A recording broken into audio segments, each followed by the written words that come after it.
नमस्कार बांधवांनो, थोडंसं काही तांत्रिक प्रॉब्लेममुळे संवाद साधायला वेळ लागतोय। आवाज येतोय ना आता माझा? एक महत्त्वाच्या विषयावर आपण आज चर्चा करणार आहोत। माझा आवाज जर येत असेल तर आपण लगेच पुढील संवादाला सुरुवात करूया। कृपया आवाज येत असेल तर प्लीज कमेंटमध्ये सांगा।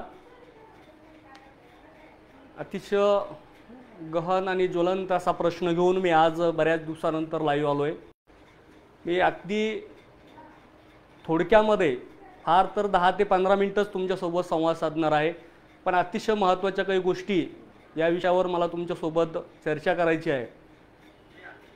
तर त्यासाठी आज मी या ठिकाणी लाईव्ह आलोय। आपण सर्वांना एकदा नमस्कार करतो आणि विनंती करतो की मला जे बोलायचं आहे ते महाराष्ट्रातील सर्व आपल्या 52,000 शिक्षकांपर्यंत जावं, यासाठी मी आपल्या सर्वांना विनंती करतो की सदरील फेसबुक लिंक ही आपण जास्तीत जास्त आपल्या सर्व ग्रुपवर शेअर करा। सर्व फेसबुकचे जेवढे ग्रुप असेल किंवा व्हॉट्सअपचे ग्रुप असेल याच्यावर आपण सर्वांनी शेअर करावी अशी आपल्या सर्वांना नम्र विनंती करतोय।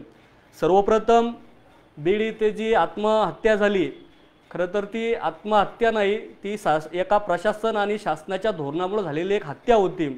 त्या हत्येमध्ये आपला बांधव, आमचे मित्र स्वर्गीय धनंजय नागरगोजे यांचं त्या ठिकाणी निधन झालं।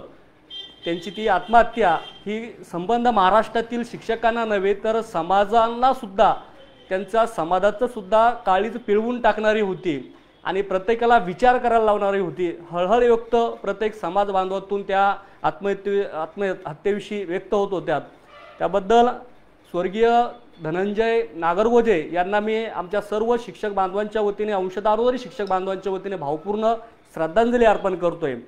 एक खूप मोठी हानी त्या परिवाराची झाली, ती हानी तर आपण भरून काढू शकत नाही, पण संबंध महाराष्ट्रातील अंशदार अनुदानित शिक्षक आणि हा शिक्षक समन्वय संघ पूर्ण ताकदीने खंबीरपणे त्या कुटुंबाच्या पाठीशी असेल असं या निमित्ताने शब्द देतोय आणि महत्त्वाच्या विषयाला देतो। बांधवांनो, मागील काळामध्ये या राज्याचे तत्कालीन लोकप्रिय मुख्यमंत्री माननीय एकनाथरावजी शिंदे साहेब आणि इतिहासामध्ये अशी कधी झाले नाही असे लोकप्रिय शिक्षण मंत्री आदरणीय दीपकजी केसरकर साहेब, या दोघांनी मिळून आपल्या आंदोलनाला, गेल्या अनेक आंदोलन आपण आझाद मैदानावर केली, त्याला साथ म्हणून सनी जे निर्णय त्या ठिकाणी धराडीचे निर्णय आदरणीय मुख्यमंत्री एकनाथ शिंदे साहेब यांच्या काळामध्ये झाले होते, ज्यामध्ये 6 फेब्रुवारी 2023च्या शासनादेशान्वये तुम्हा सर्वांना 1100 कोटीचा टप्पा माननीय मुख्यमंत्री एकनाथरावजी शिंदे साहेब यांच्याच नेतृत्वामध्ये यांच्या त्या निर्णयामुळे आपल्या सर्वांना तो लाभार्थ झाला होता, त्याचे आपण लाभार्थी आहोत।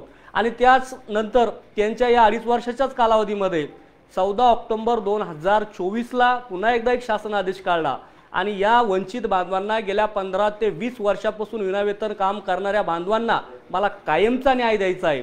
यासाठी पुन्हा एकदा त्यांनी 14 ऑक्टोबर 2024च्या शासन आदेशान्वये आमचे त्रुटीपात्र बांधव असेल आणि जे अघोषित असेल आणि जे वाढीव टप्प्यावर असेल या सर्वांना न्याय देण्याची खरं तर एक चांगली भूमिका घेतली आणि यामधून या शासन आदेशामध्ये माझ्या सर्व महाराष्ट्रातील वंचित बांधवांना खऱ्या अर्थाने न्याय मिळणार होता आणि तो खरा न्याय देण्याचं काम तत्कालीन शिक्षण मंत्री असेल, मुख्यमंत्री असेल यांनी तो निर्णय घेतला आणि त्या माध्यमातून तो न्याय आपल्या पदरात पडेल असं एक मोठं आशा प्रत्येक शिक्षक बांधवांच्या मनामध्ये त्या ठिकाणी रुजली होती।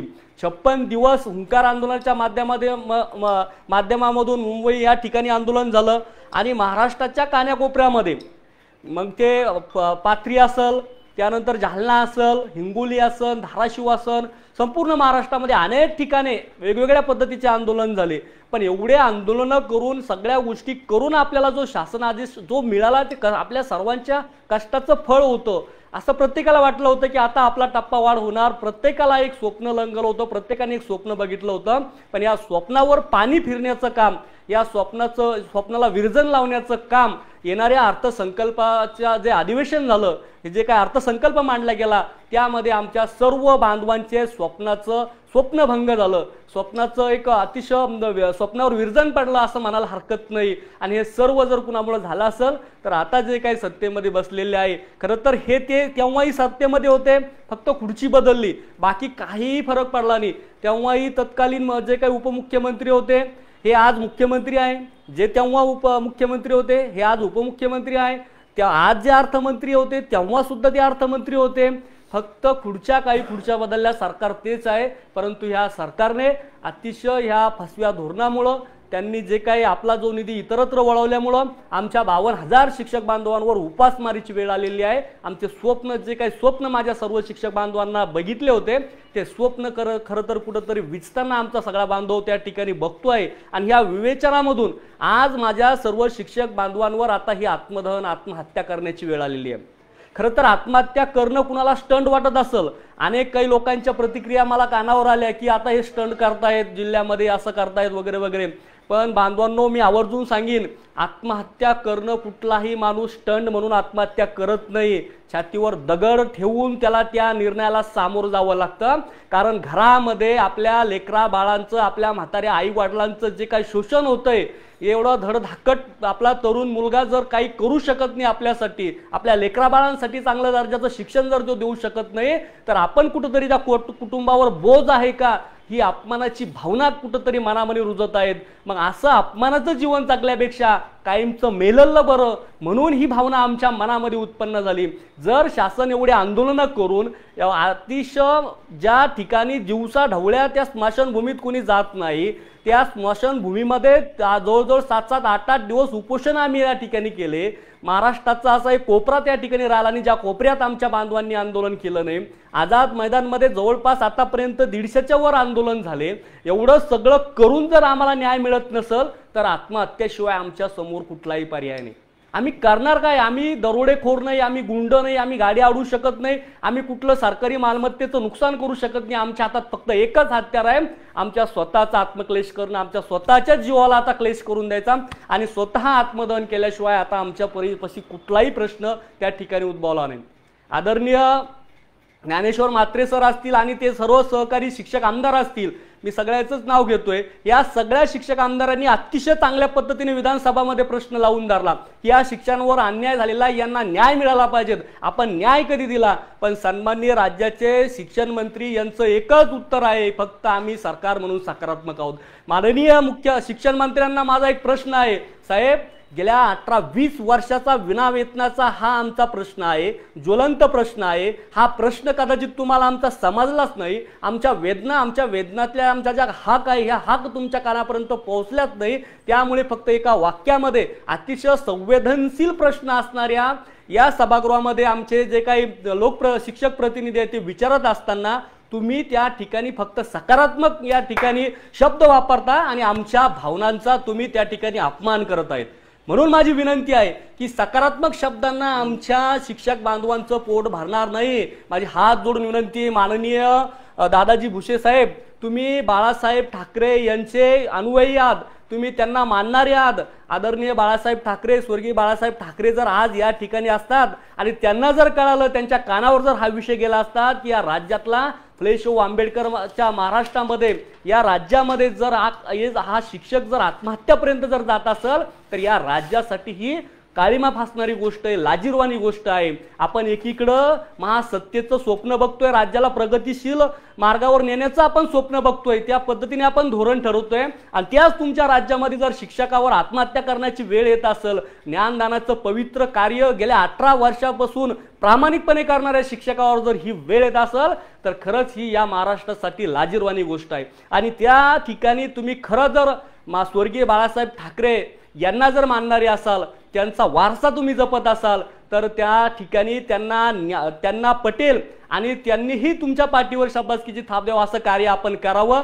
माननीय माजी शिक्षण मंत्री दीपकजी केसरकर साहेब यांनी खरंच आम्हाला खूप चांगला न्याय दिला आणि त्याच पावलावर पाऊल ठेवून आपण सुद्धा या ठिकाणी प्रसंगी सरकारमध्ये भांडणं का होईना, जर तुम्हाला निधी देण्यासाठी जर कुणी अडवणूक होत असेल, तर संपूर्ण महाराष्ट्रातील 52,000 शिक्षक तुमच्या पाठीशी. साहेब, तुम्ही फक्त सांगा, आम्ही सर्व तुमच्या पाठीशी, पण आम्हाला न्याय तुम्ही द्यावा, ही एक आशानं आम्ही त्या ठिकाणी तुमच्याकडे सर्वांकडे बघतो. तुम्ही या खात्याचे पालक आहात आणि आमचे पालक म्हणून आम्ही तुमच्याकडेच राहणार नाही, तुमच्याकडेच मागणार आहे. तुम्हाला जरी आमचा राग येत असेल, पण आम्ही पालक म्हणून तुम्हालाच त्या ठिकाणी हक्कानं मागणार आहेत, आपण आम्हाला न्याय द्यावा, ही न्याय देण्याची भूमिका आम्ही तुमच्याकडे बघतोय। परंतु गेलं बघतोय आज अधिवेशनाचे फक्त 2-4 दिवस शिल्लक राहिलेत, पण अजून सुद्धा सभागृहामध्ये आमच्या वाट्याला काहीच नाही। अरे ह्या महाराष्ट्रातला हा एकमेव शोषित घटक आहे जो अंशतः अनुदानित गेल्या 18-20 वर्षापासून काम करतो, पण या अधिवेशनामध्ये डोळ्यात तेल घालून आमच्या महाराष्ट्रातील सगळा शिक्षक बांधव कावऱ्या बावऱ्या नजरेने या ठिकाणी सभागृहाकडे लक्ष लावून बघतोय, पण आमच्या वाट्याला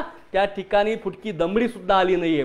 मग किती वर्ष आम्ही अन्याय सहन करायचा? म्हणून आम्ही जालना जिल्ह्यातील 400 शिक्षक बांधवांनी निर्णय घेतलाय। आज कालच आम्ही माननीय जिल्हाधिकाऱ्यांमार्फत माननीय मुख्यमंत्री यांना त्या ठिकाणी निवेदन पाठवलंय की जर येत्या 25 तारखेपर्यंत जर आपण निर्णय घेतला नाही, कुठला आम्हाला सकारात्मक शब्द नकोय, आमच्या त्या सकारात्मक शब्दाने आमचे कान विटले आहे साहेब। आता सकारात्मक शब्दाने आमचं पोट भरणार नाही। तुम्हाला काय निर्णय घ्यायचा असेल तो बैठक लावून सनीठोस निर्णय घ्या।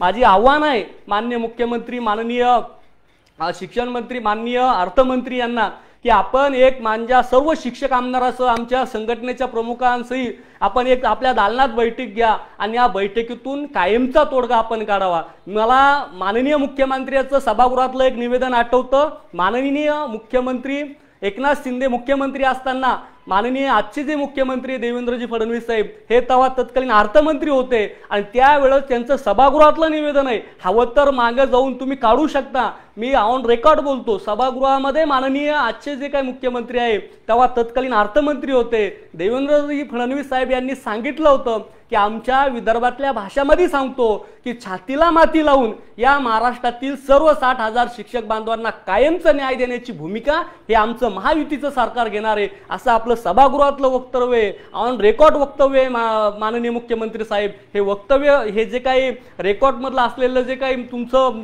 त्या ठिकाणी झालेलं वक्तव्य हे तुम्ही बघा, हे काढून बघा, ऑन रेकॉर्ड असेल ते आजही त्या रेकॉर्डवर तुम्ही त्या सभागृहाच्या रेकॉर्डवर असेल।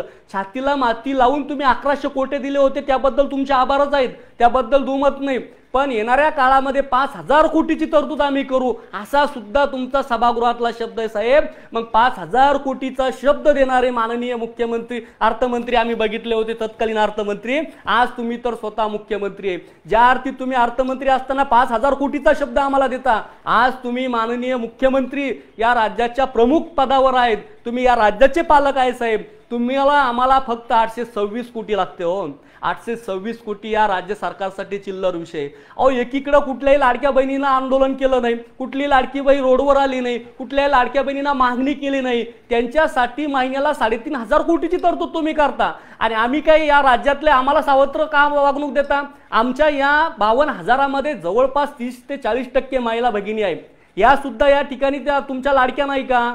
त्या तुम्ही सावत्र वागणूक त्यांना का देता? 8 मार्च जागतिक महिला दिनाच्या दिवशी आमच्या लाडक्या भगिनी त्या आझाद मैदानावर स्वतःच्या तोंडाला काळं लावून बसल्या होत्या। विचार करा, आमच्या भगिनी दुसऱ्याच्या तुमच्या कोणाच्या तोंडाला काळं लावू शकत नाही, कारण शिक्षकामध्ये ती दानत नाही। शिक्षक हा अतिशय समाजामध्ये गरीब प्राणी समजला जातो, तो स्वतःला इजा करून घेतो, काय करायचं तो स्वतःला करणार, कारण दुसऱ्याला करण्याची ताकद मनगटामध्ये आमच्या नाहीये, म्हणून आम्ही स्वतःला विजा करतोय। त्या दिवशी आमच्या त्या भगिनी 8 मार्च दिवशी स्वतःच्या तोंडाला काळं लावून तिथं बसल्या होत्या। संबंध महाराष्ट्राने बघितलं, महाराष्ट्रानं नव्हे देशामध्ये खरं तर ते फुटू गेले असतील, मग तेव्हा महाराष्ट्राची मान शर्मेने खाली जात नाही का? तुम्हाला महाराष्ट्र प्रगतीपथावर नेत असताना महाराष्ट्रातील हा शिक्षक तुम्ही वंचित का ठेवता? आज माझ्या बीडमधल्या एका बांधवांनी आत्महत्या केली, त्याच्या 3 वर्षाच्या लेकीकडे जर बघितलं तर डोळ्यात पाणी येतं मायबाप सरकार। मग आमच्या सुद्धा घरामध्ये लेकीबाळी आहे, आमच्या घरात सुद्धा म्हातारे आई वडील आहेत, त्यांचा आधार आम्ही आहोत। तुमच्यासाठी आम्ही फक्त एक जीव असल, पण माझ्या कुटुंबासाठी, आमच्या सर्व शिक्षकांच्या कुटुंबासाठी आमचा जीव म्हणजे त्यांचं विश्व आहे। मग हे विश्व या विश्वाला तुम्ही बुडवायला बघता का?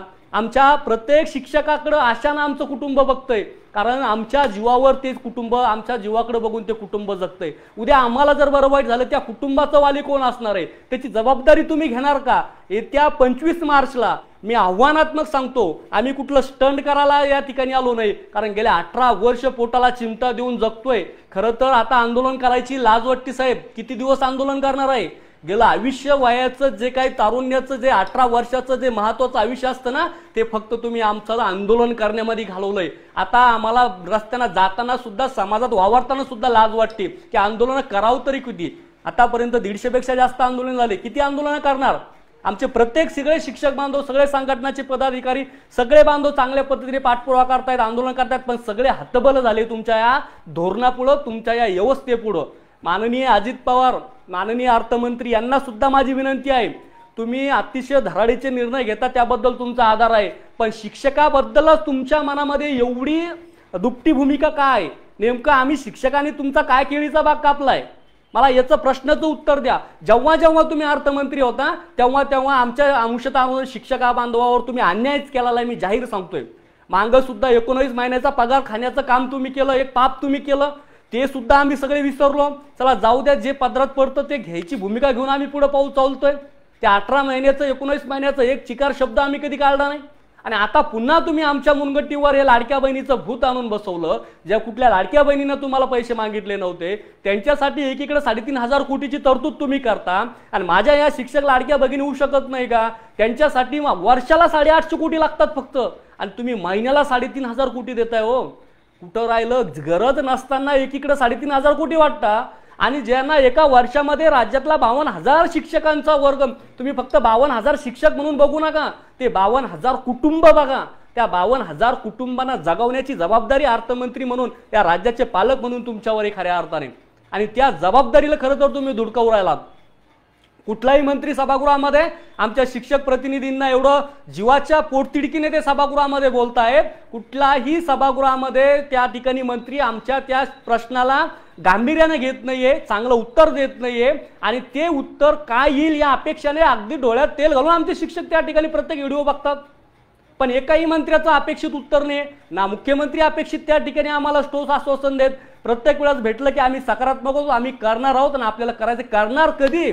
अजून आत्महत्या झाली, तुम्ही आमच्या मरणाची वाट बघताय का? आणि आम्ही मेल्यानंतरच तुम्हाला द्यायचं आहे का? आम्ही मेल्यानंतरच जर तुम्हाला द्यायचं असेल तर येत्या 25 तारखेला आम्ही मरायला तयार आहोत.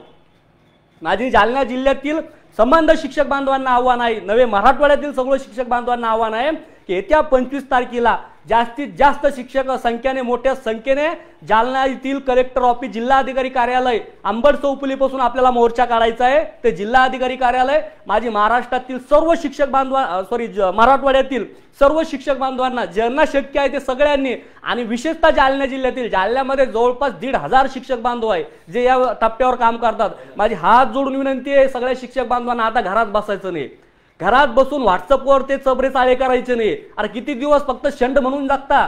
तुमच्यामध्ये खरं धमक जर असेल ना, आता 2 हात करून रस्त्यावर उतरायचंय, आणि सगळ्यांनी येत्या 25 तारखेला ताकदीने आझाद या ठिकाणी अंबड चौफुली या ठिकाणी यायचं. जालन्यामध्ये, जालना जिल्ह्यातले सगळ्या शिक्षक बांधवांना आव्हान आहे माझं, फक्त घरी बसून. आणि जर तुम्ही यावेळी आले नाही ना, हा ज्ञानेश चव्हाण आंदोलनामधून डायरेक्ट निवृत्ती घेणार आहे. माझं शेवटचं आव्हान आहे तुम्हाला, एक तर आता जिवंत राहो, नाही तर अनुदान घेऊ. साधारण लोखंडे सर असेल, तो माणूस गेल्या किती 2-4 दिवसापासून वारंवार सोशल मीडियावर तुम्हाला जागवण्याचं काम करतायत. खरं तर हे येडे लोक आहे असं समजायचं. येडेच आहोत ना आम्ही, तुम्हाला जागं करावं लागतं. सुशिक्षित आहात, एवढे PhD झालेले लोक आहात तुम्ही, तुम्हाला आम्हाला सांगावं लागतं याची लाज आम्हाला वाटते. अरे तुम्ही स्वतः स्वकर्तृत्वाने या ना, कशाला फोनची वाट बघता आमची? मेसेज टाकणं, फोन करणे याच्याशिवाय तुम्ही येऊ शकत नाही का? प्रत्येक शिक्षकांनी स्वतः जागृत व्हा. आणि आव्हान आहे माझा, हा व्हिडिओ जर माझ्या शिक्षक जालन्यातील शिक्षक महिला भगिनी असतील आणि सर्व शिक्षक जर बघत असेल तर हात जोडून माझी विनंती आहे तुम्हा सर्वांना, येत्या 25 तारखेला सर्वांनी 1 वाजेची वेळ ठेवली आहे आपण. 1 वाजता अंबड चौफुली या ठिकाणी जमा व्हायचं. इथून आपण त्या ठिकाणी कलेक्टर ऑफिस पर्यंत जाणार आहे. आमच्यावर पोलिसांचा प्रचंड प्रेशर आहे. मला आजही फोन आला होता, सदानंद लोखंडे सरलाही फोन आला होता SP कार्यालयातून, पण आम्ही त्यांना स्पष्ट सांगितलं आर या पार, आता ही आमची अस्तित्वाची लढाई झाली आहे. आता बेशरम म्हणून आणि निर्लज्ज म्हणून बिनकामाचं हे जीवन असं कोणावर बोध म्हणून आम्हाला जगायचं नाही. आता जगू तर स्वाभिमानाने जगू. हक्काचा पगार मागतोय, कोणाकडे भीक मागत नाहीये. सरकारला मी मागतो ना, भीक मागत नाही, आपण हक्काचा पगार मागतोय. सरकारलाही माझी विनंती आहे, द्यायचं तर 25 तारखेपर्यंत निर्णय घ्या. आम्हाला पुन्हा पुढचं बोलवून देऊ नका. पुढच्या पावसाळी अधिवेशनात करतोय, कारण मागच्या अधिवेशनात सुद्धा तुम्ही तसंच आम्हाला शब्द दिला होता की अर्थसंकल्पामध्ये घेतो. अर्थसंकल्पात आमच्या वाट्याला दमडी सुद्धा आली नाहीये. त्यामुळे हा अर्थसंकल्प जो सादर केलाय त्या अर्थसंकल्पाचा सुद्धा मी जाहीर निषेध करतोय. आणि पुन्हा एकदा विनंती करतोय माझ्या सर्व शिक्षक बांधवांना की काहीही करा, पण आपण येत्या 25 तारखेला मोठ्या संख्येने सहभागी व्हा। 25 तारखेला आपण अंबड चौफुलीपासून कलेक्टर ऑफिस पर्यंत जाणार आहोत आणि त्या ठिकाणी आपण आत्मदहन करणार आहोत। आत्मदहन करायला मी आणि सदानंद लोखंडे सगळ्यात पुढे असणार आहेत। आम्ही आत्मदहन करणार म्हणजे करणारच। या निर्णयावर, या भूमिकेवर आम्ही अटळ आहोत, ठाम आहोत आणि पुढे आम्ही आमचं जर काही झालं बरं वाईट, त्या ठिकाणी जर आम्ही आत्मदानामध्ये आमचा जर मृत्यू झाला तर माझी मायबाप सरकारला विनंती आहे की आमचं जे काही शो आहे, आम्ही मेल्यानंतर आमचे जे काही चांगले अवयव असतील, आम्ही जिवंतपणे आम्ही कोणाला फुटकी दमडी देऊ शकलो नाही, आम्हालाच काही भेटलं नाही, आम्ही कुणालावरच उपकार करू शकलो नाही, आम्ही कुठलंही दान करू शकलो नाही, पण मेल्यानंतर आमच्या शरीरातले जेवढे पण काही चांगले अवयव असेल हे गरजू व्यक्तीला दान करावी ही अखेरची इच्छा म्हणून तुमच्या समोर व्यक्त करतोय आणि या ठिकाणी थांबतोय। पुन्हा एकदा विनंती करतो बांधवांनो, येत्या 25 तारखेला मोठ्या संख्येने या आत्मदहन आंदोलनामध्ये सहभागी व्हा। धन्यवाद।